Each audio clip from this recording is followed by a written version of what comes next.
Hey guys, I'm Jackie Brubaker. I'm an author, producer, 2-time Emmy Award winner, and host of That Girl the Podcast. Each week, I bring on inspiring people and stories to help you become that girl or that guy in your life. That Girl the Podcast is based on the romantic comedy That Girl a Novel, which is now available as a podcast to listen to. Listen to each chapter about finding yourself and adulting in LA. Find That Girl a Novel everywhere you listen to your podcasts. You can also find it on Amazon to buy the Kindle or paperback of. For more, find us at thatgirlthepodcast.com and follow us on Instagram at thatgirlthepodcast and our Patreon page. Welcome, Sara. Wait, I said it wrong last time too, and I was like, welcome, Sara Totten. Thank you. To the podcast. Welcome back, my dear. She is the host. Thank you very much for having me. You're very welcome. Always my pleasure. She is the host of the Good, the Bad, and the Ghosted podcast. She is a now frequent guest of That Girl, the podcast. You have heard us talk about all things relationships and dating, and we're going to talk about more of that because it's our favorite topic. So much to cover. Could talk about it all day. We're going to just keep talking about it for a long time. So today we're going to talk about the age-old question, should you go back to your ex? Yeah. I'm excited. We were literally just saying, I think it's one of those subjects that everyone has had to deal with or will deal with or has helped a friend deal with. I think everyone has experience in it in one way or another. So it's always a good topic to cover, I think. Completely. So let's just dive right in. It's summer. People are out and about. They're dating, but they've had a year and a half to think about their ex. And maybe they've tried going back and maybe it didn't work. Or maybe it's a back and forth. You know, maybe it's a situationship. Is it real? Is it not? I don't know. Or is that even an ex? Like I've definitely had situationships where I'm like, no, that's a relationship. So he's technically my ex-boyfriend who was never actually my boyfriend. Yeah. I hate it's a very blurry subject, I think. Super blurry. So let's just talk about, it's like, you know, like right now, like let's say you're like, I'm still thinking about him or I'm still thinking about her. You just start. What are your feelings about even contacting an ex? Yeah, it's a super hard subject. I think everybody knows how difficult a breakup is. We've all been there, or most of us have been there, and it is incredibly hard to go through. So what obviously doesn't make it easier is if perhaps the breakup hasn't been super, super clean cut. So you haven't maybe had that closure that you were looking for. So that's where you end up maybe texting them, or they text you, or you might go back there and you might, you know, have sex, you might hook up, like just as like, oh no, I'm just doing it for closure. I'm doing it for closure, when you know there's always feelings attached. And actually, like, obviously we spoke about like dating after COVID last time, but I think a lot of people found during COVID, a lot of people kind of climbing out of the woodwork and kind of, you know, texting or messaging or DMing, and have had to kind of deal with that. But obviously, you know, with people not really able to see each other, it was, you know, who knew where that was going to go. But I think it is just knowing how to deal with that person if they're getting in contact with you. How do you deal with the feelings if you're thinking, right, I really want to go back there? Obviously, it's always an individual circumstance. And the one thing I always say, I was actually having this conversation with a friend the other day, and she was like, look, you know, in a previous relationship, I went back again and back again and back again, and it just ended really badly. It just elongated the breakup. It just made it so much harder. And she said with this one, she obviously, like, it was a lot more clean cut. Like, there wasn't, like you said, they weren't really in a relationship, but they were talking for a little while. But I said, well, what happens if you do go back and it ends up being really good? So it's kind of like, it is very difficult. Like, it's very like, you know, different opinions on each shoulder kind of thing. Which one do you listen to? But I think it's very much, I've spoken about it before, you just have to trust your instinct. And are you going back because you're, you know, it's a Sunday night, you're a little bit lonely, you know, you're kind of like getting ready for the new week, the work week, and you're feeling a bit down. Are you texting them then? Or are you texting them because actually you feel like you've grown up a bit, you want to see if they're maybe in a different space? So it's very circumstantial. So I think it's important you think about why you're feeling these feelings and why you potentially want to go back there. let's really dig into that, because there are so many layers about if it is a fantasy or if it's, I've grown some. I wonder if they have too, because I've been in both. Yeah. We've all been in both. Yeah. Let's go back to just being in quarantine and thinking about this person and reaching out.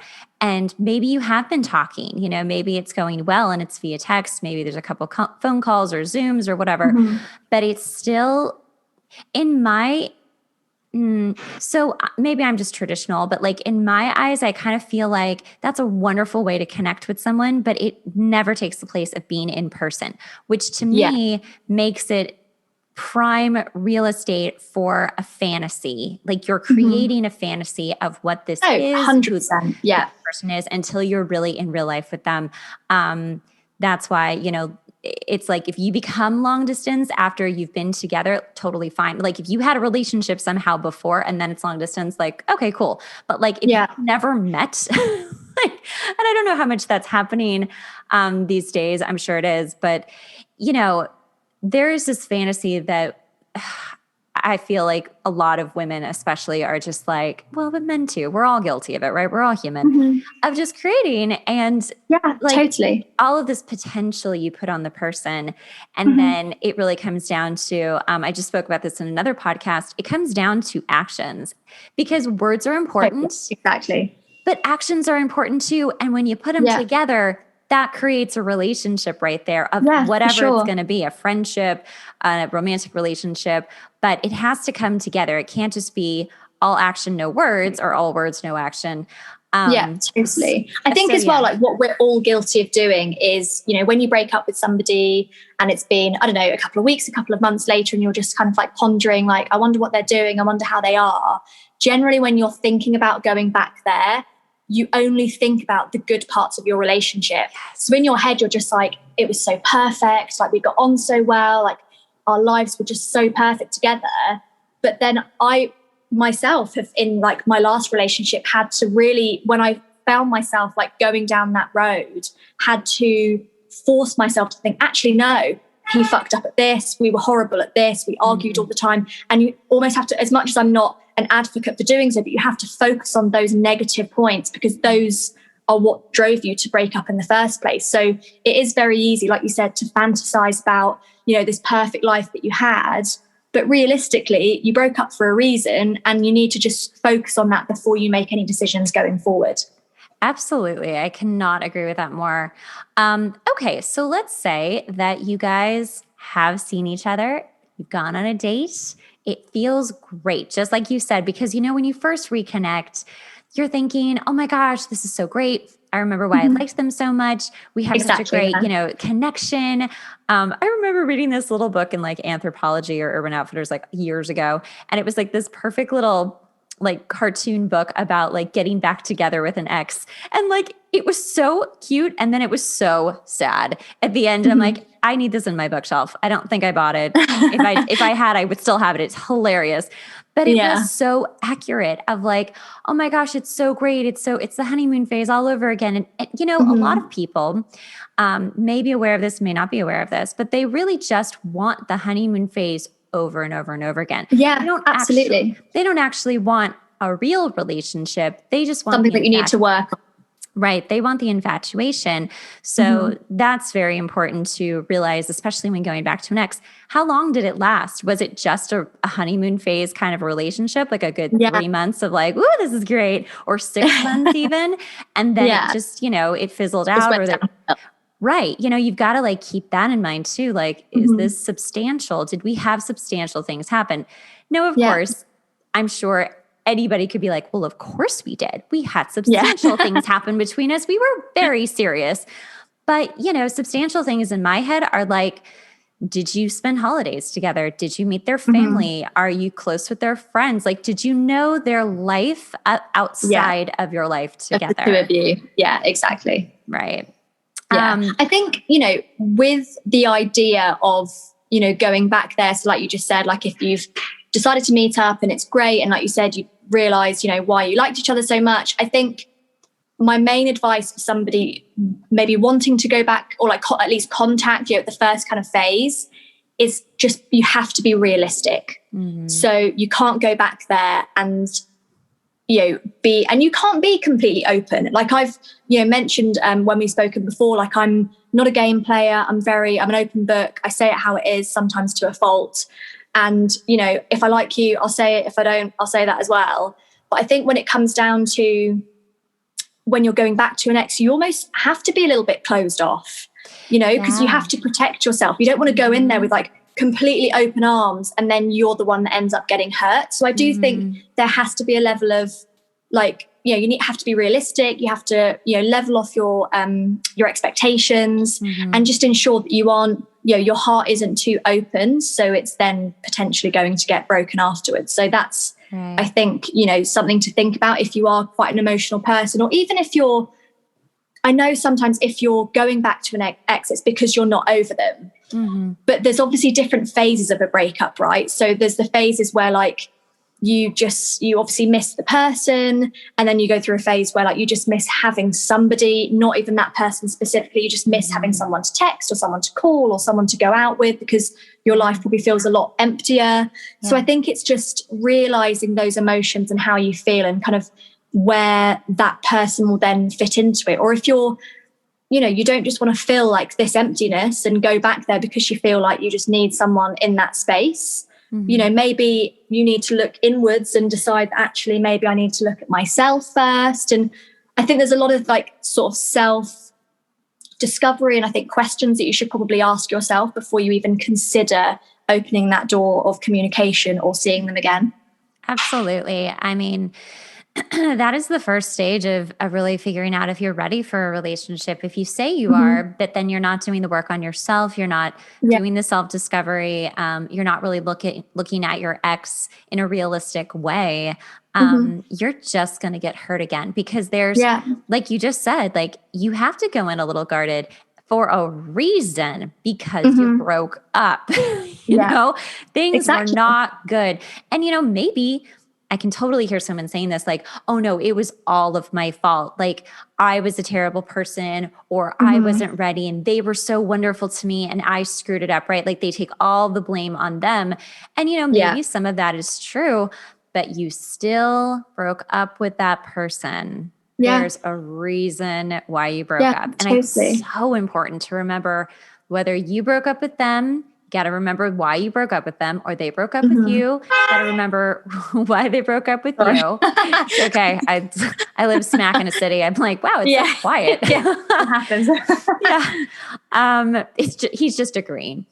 Exactly. You just got to always remember, like, why did we break up? And be a little guarded, and not, like you said too, like you can't have this expectation just because maybe you've grown a lot, maybe in the time since, that they have either, or that they have as well.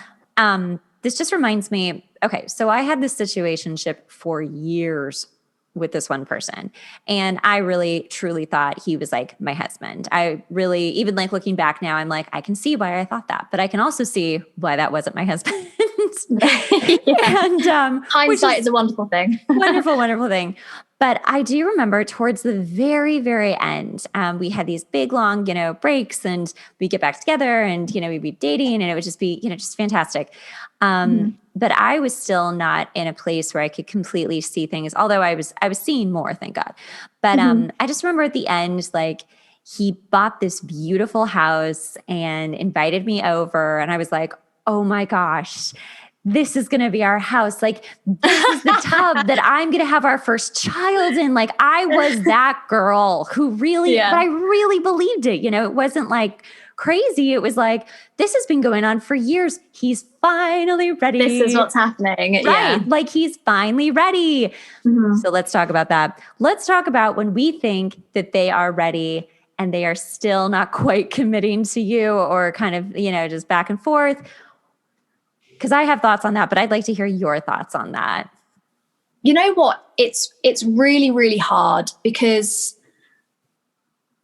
with certain situations like that, you were sort of almost projecting and assuming that's what that person was doing. So you're like, right, this is what's happening. He's bought this house for us. He's going to ask me to move in. We're going to get married, and like everything like that. But I think it's just, what you need to do, it's just about communication, right? So you there, like, we're assuming like, right, this is what's going to happen. If, you know, so for instance, like with my boyfriend now, we dated on and off for a couple of years, like in sort of a few month stints each time. Yeah. And we kind of decided, or I decided, because to me, he was the one that always got away. And he was always the one that stuck in my mind. And I dated other people, and I was like, you know, I still thought, you know, I can change his mind. So when he got back in contact and he was like, look, I just want to be friends. And I was like, fine, I can do friends. I can totally do friends. Just so I could obviously see him. And obviously in the back of my mind, I was like, I can change his mind. I can totally change his mind. Yeah. But anyway, so we ended up, you know, doing that. And I eventually realized I couldn't be friends with him and that I really, really liked him. And I was really open with him. I said, look, I really like you. This is how I feel. If you don't feel the same, I just can't ever see you again. I just need to draw a line under it and whatever. But then he came back and was like, no, actually, I want to give it a go.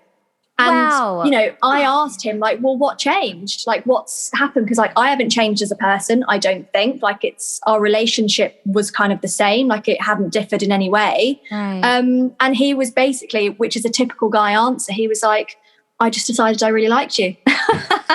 And I was really hoping for this like huge revelation of like him being like, oh, I've had an epiphany and realized that it was like, oh, I just realized I like spending time with you and didn't not want to spend time with you. And I was like, well, that's lovely. But like, do you know what I mean? So I think it's just, it sometimes can be that simple. And it doesn't, you know, somebody doesn't have to have had some like life altering experience for them to have changed as a person. It can just be, you know, because guys especially, and I don't want to pinpoint you guys specifically, but, you know, it takes them sometimes a little bit longer to mature and realize what they want. And sometimes I just feel like a lot of the time, and especially with dating as well in the past, like it just happens like overnight. 1 minute they're just like not available and the next day they're just like totally there. It's very hard to, you know, decipher. But I think, you know, if you are potentially going back to somebody and you're wondering what's changed, or like if they are serious, if they're not serious, is just ask them, because it's going to save so much time and, you know, in the long run, the whole back and forth. And I just think it's just about open communication. Obviously, if you've had this relationship with them before, there should be a level of communication there, hopefully. So I just think you just have to ask, and hopefully they'll give you the honest answer. Well, that's so true. So that's what I did actually. And mind you, this was a really long time ago now. like I was very young, but I did ask him in an email, because I'm a written word kind of a girl. I was like, I speak this way. I just wrote him kind of a short email that was like a little too long for a text, but like maybe it could have been a text, but I don't know. Just for some reason, I felt like being really formal. And I was like, hey, what keeps going wrong with us? Like, I'm just getting really confused. Like, it's great. Yeah. And then you disappear, and then it's great. And then you go. And I'm just kind of like, this has been going on for years. Like, what is it that you want? And that dude flooded my email. Like, he gave me the longest email of like, and I will always appreciate this because I feel like this is so important to always share with others too. He was like, no, I kept coming back to you because I did see something between us and I did see that potential, but there wasn't the click that I needed. And that is a podcast in its own right. Like that is an episode in its own right, is that click. And you cannot fake the click. You cannot fake the chemistry. I'm super guilty of this, and I work really hard not to do this anymore, but I will stay with people who I think are good for me, even if I'm not crazy about them 100%. Or 100% about them is a better way to put it. And he simply was like, you don't deserve this sort of treatment. I am so sorry. First of all, he was also like, I had no idea you cared so much. So there you go. It's like, you have your idea of what's going on and how they think that you know how you feel about them. And they have a totally separate idea of what's actually going on. Again, like you said, communication is so important. I was still, quite young and just not brave enough to be like, I think your 20s are just, it's a very hazy time. There's a lot of stuff happening. I mean, I think your 20s are very much for like making, not mistakes, but experiencing those things, which then paved the way for you to then, in your late 20s and your 30s to think, right, okay, well, I did this, I grew from it, I learned from it, and then you move on. So I think it's so important with like past relationships and past dates and whatever, is to look at it as like a learning curve and to think, okay, well, I learned this about myself. I learned what I like, what I don't like. And then you kind of like go on and you build on yourself, you build on the kind of person that you want to be with and the people you want to surround yourself with. Right. And so I don't think you can really see it as a negative. And obviously, with that guy, the fact that he kept coming back, what we spoke about earlier is like that fantasy. He was like, this girl's gorgeous. Like, we get on really well. We have this life. Hold on a second. Wait, stop. Right. Hold on. Someone's calling me. Can you hear that? I don't think so. Oh, that's good. All right. Oh my gosh. I'm so sorry. That's like a first it's okay. ever called during a Zoom before. Okay, wait, go back. I'm so sorry. Go back and like repeat something. Well, yeah. So I was just like with the guy that obviously, said he kept on coming back because he saw something there. He was obviously fantasizing, like we said earlier, that, this gorgeous girl, like great personality, we have this life together. Why should that not be exactly what I'm looking for? And then you get together. And like you said, it is just that something missing. I mean, I've been on countless dates where the guy, great looking, we get on really well. He's got a good job. He's got a lot going for him. But if you just don't click, I mean, you could literally be Brad Pitt sitting in front of me or like whoever, like Bradley Cooper or whatever. But if you don't have that connection, honestly, it just means nothing to me. And there's no point pretending and wasting time because someone's going to get hurt in the end. So I just think that click and that chemistry for me is always so, so, so important. So important. And, it's just, again, I think we should do a whole podcast on that. But yeah, I mean, it was so wonderful to finally hear from an ex. It was so wonderful to finally hear from an ex, like the truth. Like I was honest. And then he was like, I wish you would have told me this so much earlier. Yeah. Probably we wouldn't have dragged it on for so long and had all of these memories in my head just made. But it's interesting. I actually met, oh my God, someone else is calling me. Are you serious? How do I make it stop? Oh my gosh. So anyway, let me repeat that. Jeepers. I'm so old. I'm such a granny. I'm like, jeepers. But I'm so glad that he told me and was like, and really honest about all of it because it gave me the closure I needed and it gave me the wisdom I needed to move forward with other people and always to know, like, I am definitely the type of girl who's like, hey, if this isn't working, if I'm not into you, like if you're a lovely guy, I'm going to tell you what's up. I am not going to ghost you or lead you on. You're going to get the truth. Which is so, so important. So important. It's hard to do it, but you've got to just do it anyway. You've got to be brave. So, if you have someone, I think maybe the point is like, if you have someone that you keep going back to and maybe you're unclear of their feelings, like we're talking about, just ask them, say like, hey, I just want to know where we are. Like, where do you stand with this? Is this something that could become more? And if it isn't, okay, I really kind of need to know so I can move on and let them talk because they will say something. And I will say this, if they're a little vague, if they're really not sure, that's an answer too. That's a no. Definitely. Yeah. That's a no. When someone's being honest, right? Like there's no like if, ands or buts. It's very black and white. You either like me or you don't. Like I think it's very, very simple. And I just think like you said, that's why, again, I mean, honestly, when it comes to dating and relationships, the one thing that always comes into conversation is just communication. And like you said, I mean, the guy didn't even know that you felt the way you felt. You didn't know where you stood with him. And honestly, it's like a 5-10 minute conversation of just being like, look, where are we at? Where's your head at? This is how I feel. This is what I'm kind of thinking. If you feel the same, great, let's continue. If not, let's discuss it. Do you know what I mean? Because then it just, obviously, if you're really keen on somebody and you ask them and say, look, I really like you. Do you like me back? And you then don't get that. Sorry, it's so noisy. And you don't get the response back that you want. then obviously, it's going to be shit. You're going to be upset. It's going to hurt your feelings. But honestly, me personally, other people are obviously going to be different, but I would rather know in the most brutal way possible, but I would rather know where someone stands and how their feelings are, rather than just being a bit frightened to ask the question that you probably in your heart of hearts already know. Yes. I think it's just better to rip the Band-Aid off and get, the answer that you need and you want, rather than just dragging it on unnecessarily. I completely agree. And that's part of the work that you have to do on yourself, right? You have to be like, all right, maybe I'm not brave enough to get the answer I need right now, even if I kind of know what it is. I just don't want to, you're still holding out hope. I mean, hope is a dangerous, dangerous thing, I think. Yeah. I think it's wonderful in some ways, but I think it's very dangerous because hope to me equates to expectations, and expectations are dangerous. You can't have expectations. You can do your best.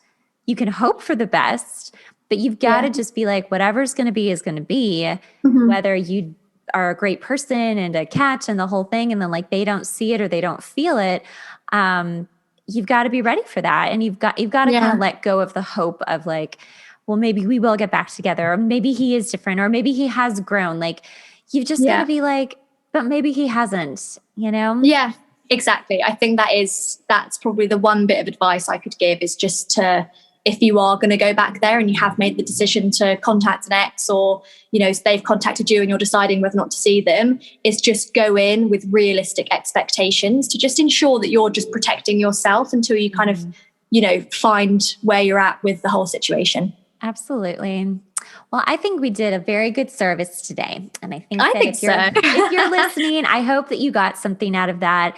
And I hope that it clears up some questions or, just things you've been thinking about with your ex, because it's so romantic and it's so intoxicating. And it's I will also end with this too. And let me know if you want to end with something too. You can still care about someone and you don't have to stop caring about them. Sometimes you have so much love left over for someone that I always tell people, just give it back to them. You don't have to tell them here's all my love for you. I love you so much, but like in an intuitive way, send them love, send them light, just give it back to them until you kind of run out of it, because that's really the healing process, right? You don't have to beat yourself up and be like, no, I can't think about him. No, think about him or think about her and feel it through and send the love back and wish them the best, so that you can open yourself up and create that space in your heart to find somebody who's really, really right for you. And also, that might not be the next person you date. So don't get into that mindset either. It might be a while, but if it's really good, it's really worth the wait. Yeah, I completely agree. And I second everything you just said. And I think, I'll just finish on, everyone has been in a situation when they've broken up with somebody, and the thought of dating and putting yourself out there is just the most horrifying feeling. And you obviously, your ex or the person that you were with is your comfort zone, and stepping outside that in any form, in a new job, with a new friendship group, and moving to a new place, it's always scary, but things happen for a reason. And stepping outside your comfort zone can sometimes give you the best results, and you'll look back and wonder why you were ever so upset about the situation that you were in before. So I think always just remember that there's light at the end of the tunnel. Yes, amen to that. Preach. All right, girl, you're the best. Tell people how they can find you. So you can find me on Instagram on The Good, The Bad and The Ghosted, and I'm on where you get your podcast, Apple, Spotify, everywhere like that. Yay. All right, guys, we will see you next time. Thanks so much. Thanks.